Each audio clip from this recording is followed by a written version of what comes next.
the media browser panel.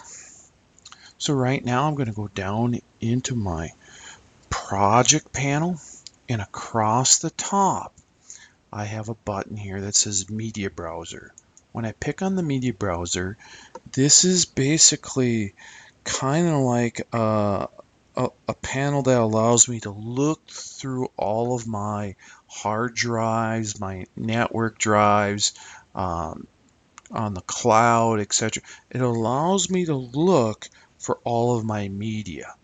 So, I can come out here and just double click and then walk through, whatever files I'm looking for. And so in my case, I might want to come down and go to documents and say, oh, I want to start looking in here. And there's all my files are in here type thing. So this just is the way of, it's kind of like uh, our strolling through our file cabinet, if you will, of all of our digital files. So this is the media browser. Now to go back, I can just click on my project and then go back to my project. So if I want to go and look through for some new media to bring into my project, I go to my media browser.